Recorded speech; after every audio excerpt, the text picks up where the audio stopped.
Welcome to the Chaos Sector. We return to the Matrix. Well, it seems there's always pushback when the chaos exposes the lies. Nothing new here, but whenever certain individuals leave posts on our channel, it indicates that it triggered something. Jeff H. Yep, the funny man. Always appearing out of nowhere to give his opinions about what we break down. Nothing wrong with voicing opinions, everyone has them, and we enjoy a challenge from time to time. But, Jeff seems to lean more towards, how can I put this? Oh, that's right, damage control. Quote, sure seems to me that Bethany inadvertently talked Dylan out of what she thought she saw, rationalizing that Xana was also wearing all black that night. I feel that the truth is summed up in one sentence. Something's happened in our house, and we don't know what. We have hindsight in all this, and I think we forget that murder was the furthest thing from their minds that night. Bethany said she wondered if they were being pranked. It's all much easier than people are making it, and if they didn't have this odd affection for Brian Kohberger, I think it would be easier to see what's happened." Unquote. The first thing that Jeff stated was, "Sure seems to me." This means this is your opinion, not what Dylan stated. Claiming that Bethany inadvertently talked Dylan out of what she thought she saw, you are essentially speaking for Bethany, basically saying that Bethany tried to convince Dylan she didn't hear Kaylee screaming, she didn't hear her running downstairs, and she didn't lock her door due to being scared, and she didn't hear crying, and she didn't hear a man's voice in the home, and she didn't see the man dressed in all black with a mask on walk right past her. And she didn't lock herself in her room out of fear, and she didn't run downstairs to Bethany's room, and oh, by the way, on her way there, she didn't see Xana lying on the floor. This was all just one big prank that the housemates had pulled on Dylan and Bethany figured it out. I have a question for you, Mr. Jeff. Do you think they would be locked in Bethany's room if Bethany thought it was a prank? I have another question. You claim that Bethany said she thought it was a prank. Well, when did she realize that it may have been a prank? Around 4:30 a.m.? How about 4:45 a.m.? What about 5 a.m.? What about 6 a.m.? They called and texted the housemates, "Oh, it was all a prank." Halloween had already passed, Mr. Jeff. We could see them pretending to be attacked on Halloween, but not in the middle of November. I'm just throwing daggers at your opinion to get you to see that it's irrational for you to think that Bethany actually thought it was a prank. She may have said that, but come on, what else can she say? Now, to be fair, Bethany did text Dylan and told her that Xana was wearing all black, which can support her claim that Bethany thought it was a prank. But here's the problem. When she told Dylan this, it was due to the fact that apparently Xana and Ethan hadn't made it back home with everyone else. So since Dylan didn't see Xana, she didn't know what she was wearing, and Bethany just notified Dylan that Xana had on all black that evening. You see, we cover all the bases. Yet you seem to be putting all the eggs in the basket, but they're spoiled. Quote, I feel that the truth is summed up in one sentence. Something's happened in our house and we don't know what. We have hindsight in all this, and I think we forget that murder was the furthest thing from their minds that night. Bethany said she wondered if they were being pranked. It's all much easier than people are making it, and if they didn't have this odd affection for Brian Kohberger, I think it would be easier to see what's happened. Unquote. The truth is not summed up in one sentence of something happened in our house and we don't know what, because if you claim Bethany thought it was a prank, then wouldn't she come upstairs to Dylan's room and go let everyone know to stop joking around? You don't stay locked in a bedroom throughout the night if you thought your housemates were pranking you. At some point, it goes from, you know what, I don't think this is a prank. Nobody is answering their phone. Hey, let's go check things out. But I guess they were so scared of the prank, it kept them frozen in a shocked phase in Bethany's room for close to 8 hours. In addition, you say that in hindsight, murder was the furthest thing from their minds that night. How can you prove that? Do you know what Dylan knew? Do you know what Bethany knew? How do you know they didn't know their housemates were in danger? You can't speak from that perspective, especially after damn near 3 years of investigating. You see, Jeff H. always presents an opinion that attempts to defend those housemates. We're not attacking them, we're investigating and exposing the truth. Yes, the truth. And the truth is, which can be summed up in one sentence, Dylan's whereabouts were not confirmed prior to the murders, which makes her a suspect. Now, Jeff H., until you can find a logical reason for Dylan's whereabouts not being confirmed like everyone else, you might want to step aside. And then to say that people have an odd affection for Brian Kohberger? Nice jab at the chaos, but we don't have an affection for anyone. We just expose what needs to be exposed. Hey, Jeff H., you seem like a rational person, although you're executing damage control. Let me ask you another question. If Kohberger allegedly stalked Madison, why wasn't his DNA found underneath her fingernails? Wouldn't it be Kohberger stabbing her as she tried to fight back as much as she could and scratching her stalker until she perished? That would be Kohberger, right? She scratched him, right? So why wasn't it Kohberger's DNA discovered instead of some inconclusive result of DNA that was never identified? Do we have to do this all over again? Please, Jeff H., don't make us go over all this again so you can stop running from the truth. There was unknown DNA discovered underneath Madison's fingernails. There were 3 additional males' DNA discovered at the home, including blood. That's right, blood. These individuals were never publicly identified and definitely wasn't brought in for questioning, detained, arrested, or charged with any crime. Meanwhile, a trace strand of DNA of Kohberger was allegedly discovered on a knife sheath, which wasn't discovered initially, by the way, but his identity wasn't confirmed until after they had collected DNA from his parents' home. He was never brought in for questioning, and his actual DNA was collected after, I repeat, after he had already been arrested and charged with the murders. So you have one individual arrested and charged for the murders, while 3 males are running around somewhere, and one left blood on the stair rail of the home. Jeff H., now, can you answer this question honestly? What type of murder investigation disregards blood DNA of a male left at the crime scene? You know what? Let's stay right here in this pocket. Oh, he would probably respond in saying something like, they have Kohberger's DNA on a knife sheath. His white Elantra was spotted in the neighborhood. They have digital evidence he stalked Madison, and he turned his phone off so he couldn't be tracked to the location.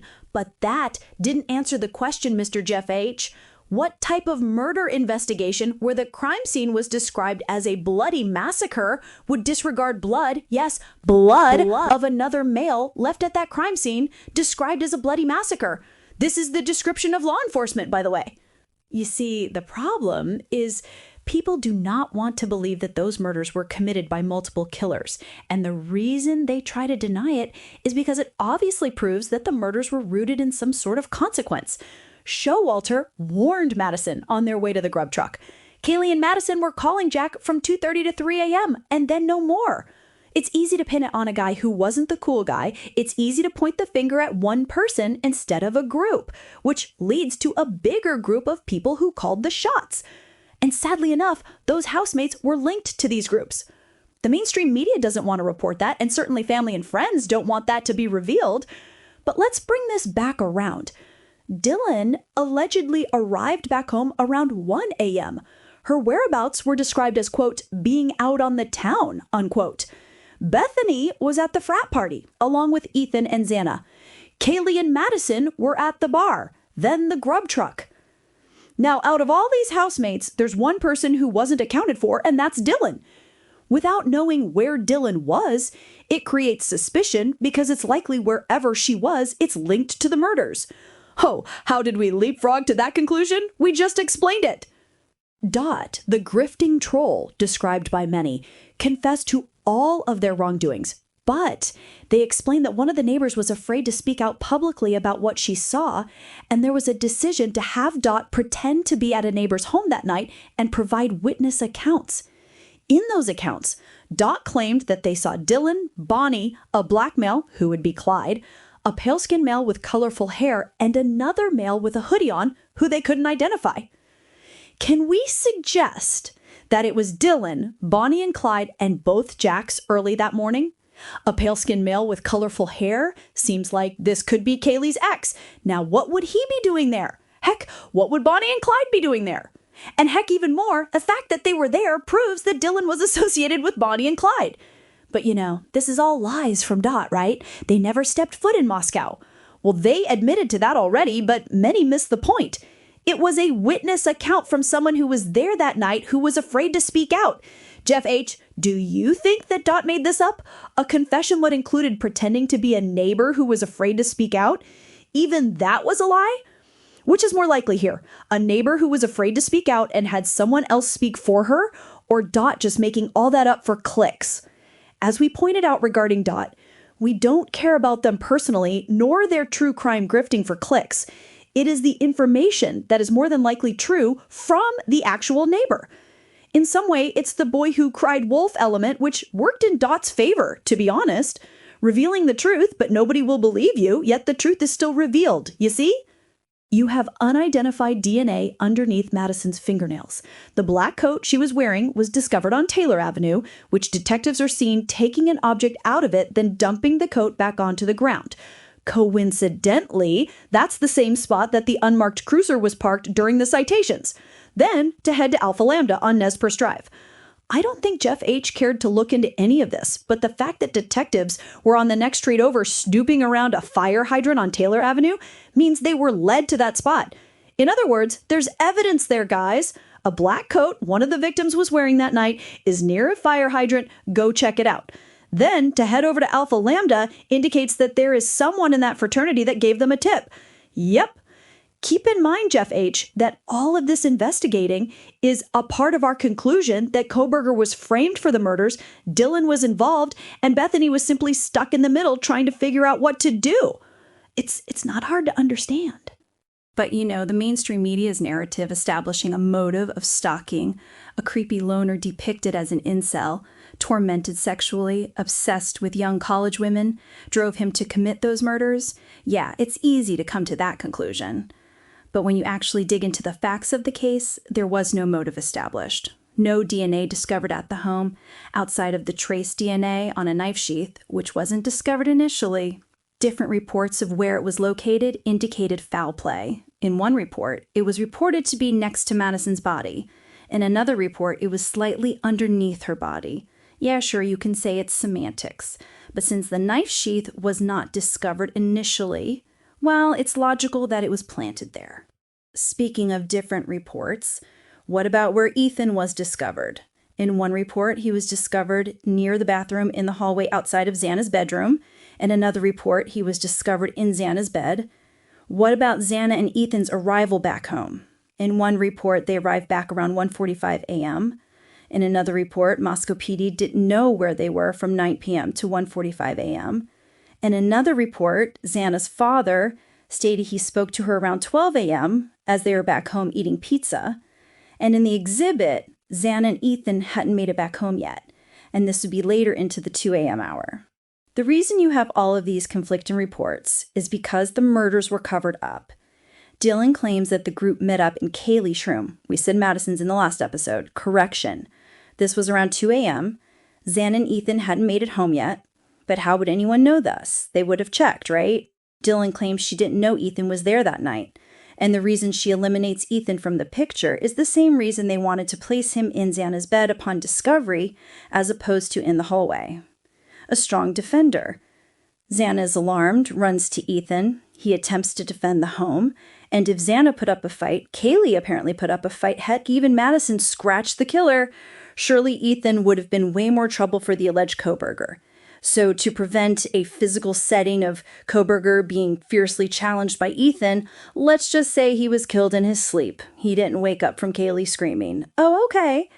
Now, Jeff H. claims that it was more than likely Xana who was screaming, and Dylan wasn't sure who it was. Well, I guess Dylan didn't know the difference between Xana and Kaylee's voices. Quote, what makes more sense to me is that Dylan is mistaken. I think she actually heard Xana go upstairs, not Kaylee. Would be easy to assume Xana heard something happening on the 3rd floor, went up there, what she saw horrified her, and then her goal was to get to Ethan for help. Maybe Xana thought she wasn't seen by the killer, but surely the footsteps of the killer running down after her let her know. I really think the explanation is as simple as that, unquote. Okay, now in the affidavit, Musco PD interjected and also suggested it could have been Xana who stated there's someone here. But if Dylan stated she heard Kaylee saying this, why would Moscow PD interject and suggest that it could have been Xana? Do they not trust her accounts? Let's just go back over it for a moment. Quote, Dylan stated she originally went to sleep in her bedroom. She stated that she was awoken at approximately 4 a.m. by what she stated sounded like Goncalves playing with her dog in one of the upstairs bedrooms, which were located on the 3rd floor. Okay, before we continue, this is exactly what we pointed out in the previous episode.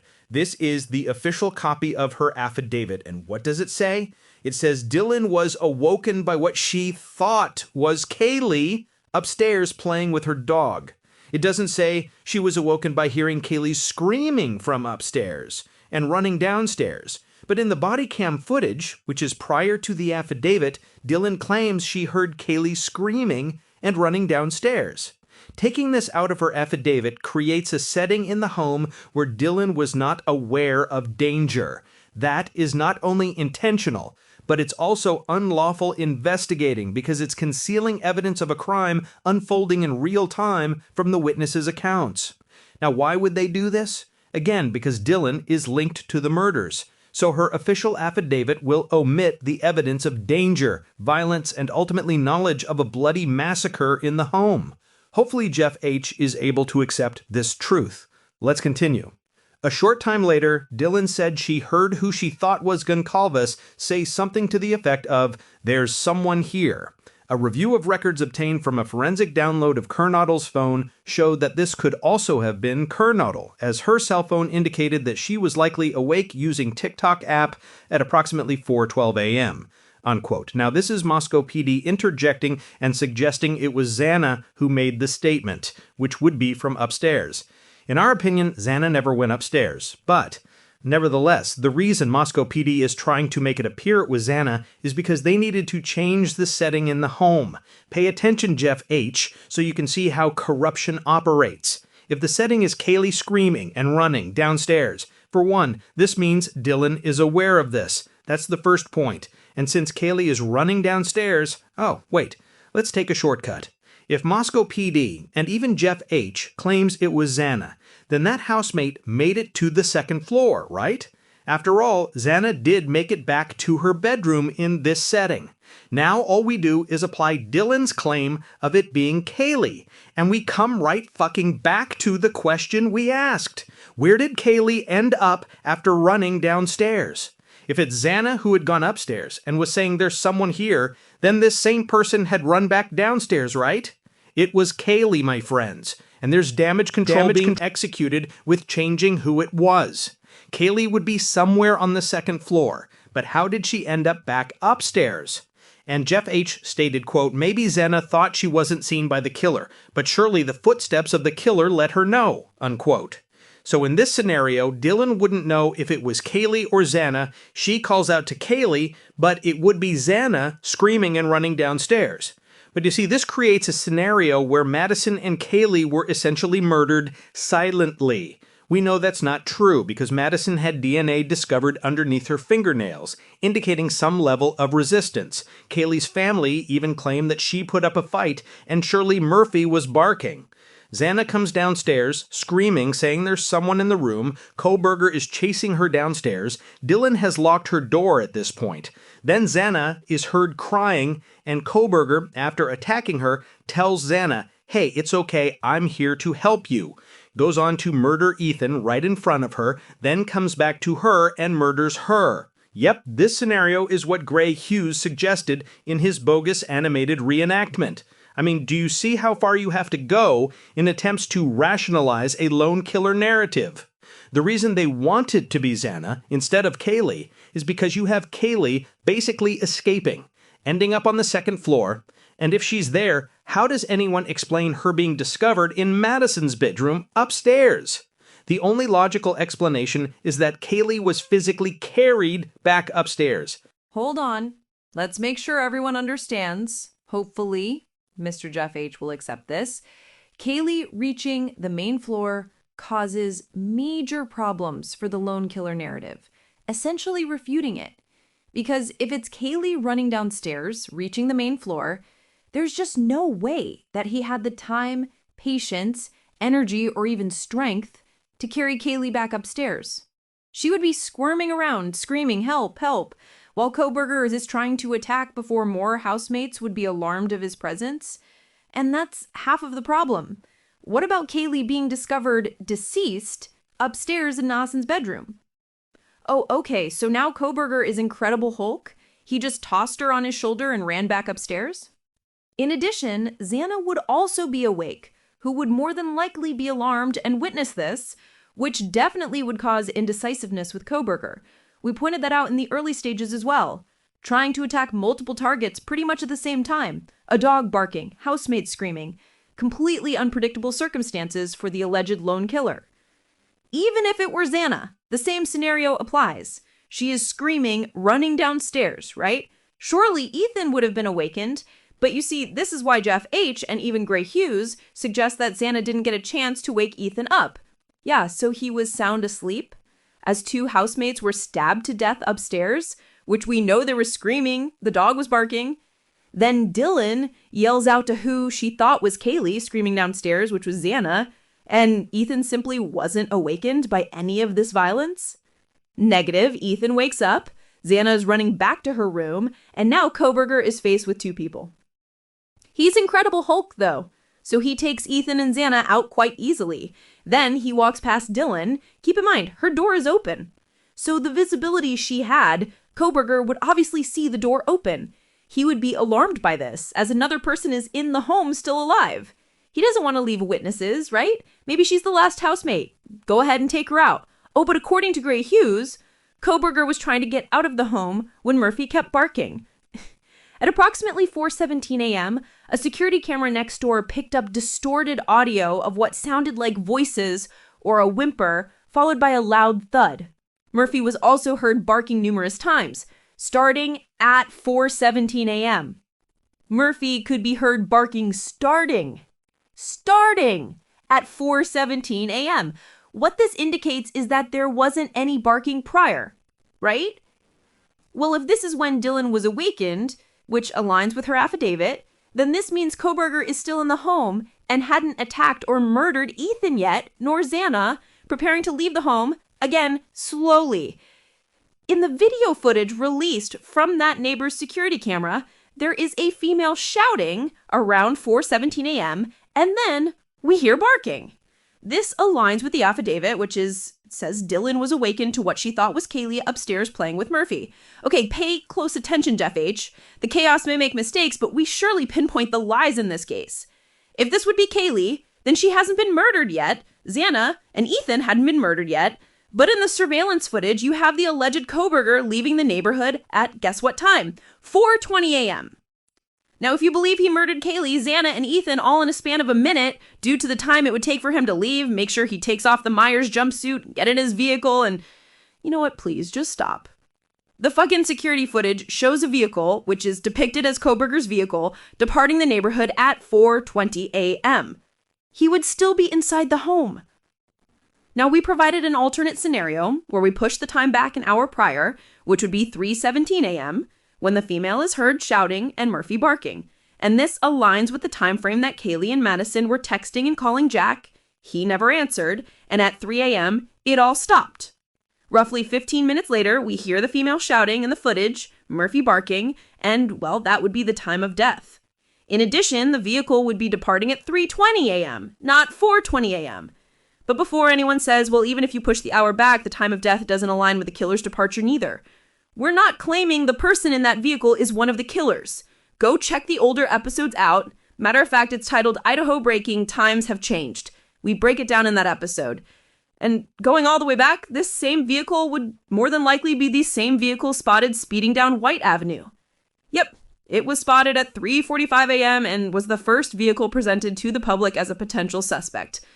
Oh my fuck, we have to go over all this again.